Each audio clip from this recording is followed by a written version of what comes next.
Don't rain on me.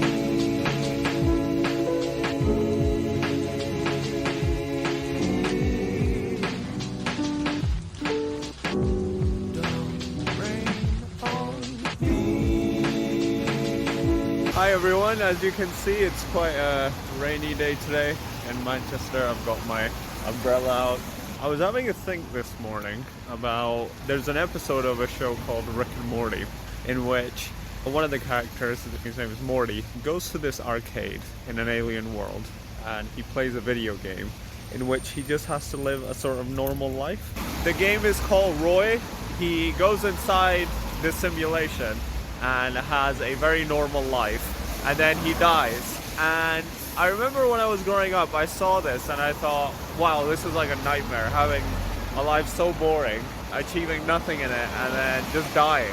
You know, just having like a normal life, getting married, having a job, and then, you know, having a very underwhelming death.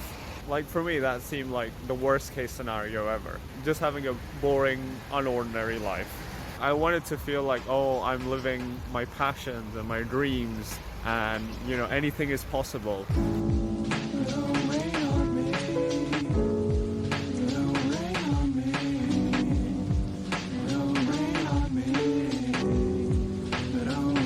Okay, it's time for lunch. I think I'm gonna get something unhealthy today. It's a takeaway. It's the most convenient thing.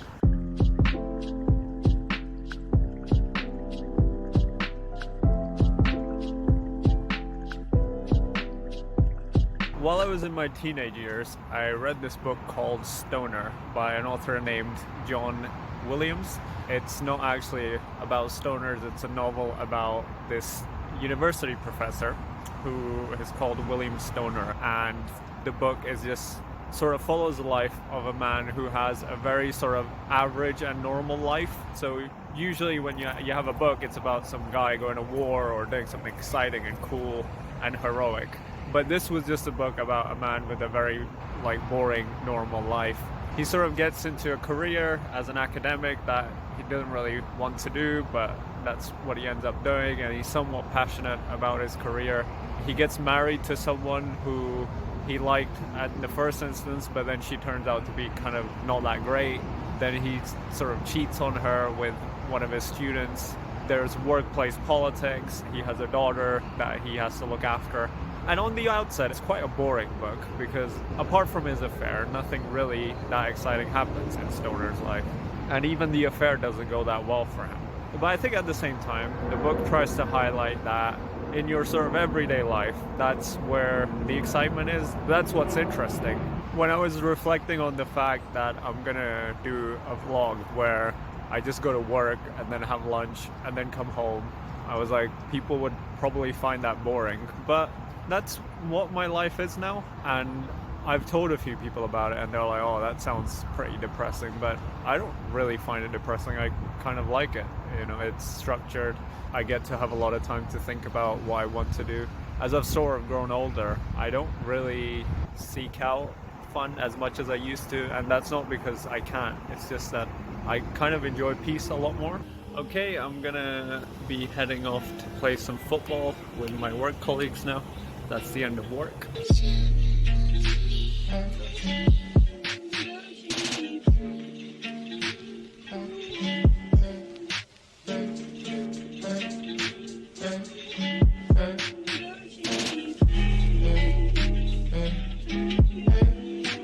So I guess what I feared most was having a life that was like William Stoner's, like that it was just disappointing and, you know, didn't have any thrills, and that it was just a bit underwhelming, boring, normal, and mundane.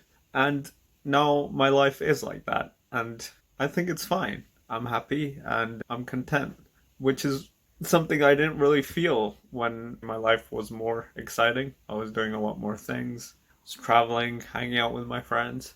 So it's kind of weird how that works. I think what matters more is how you feel on the inside and where you are in your head. I think you can have a lot of fun things to do, a lot of friends, company, wild times, but still not feel good. Whereas you can actually have less of that, but feel happier. So in terms of adulthood, I am becoming William Stoner, but I think that's fine. It was going to happen, and it is, and I don't mind it. I actually kind of prefer it. Yeah, I hope you liked today's vlog. I'll see you for the next one.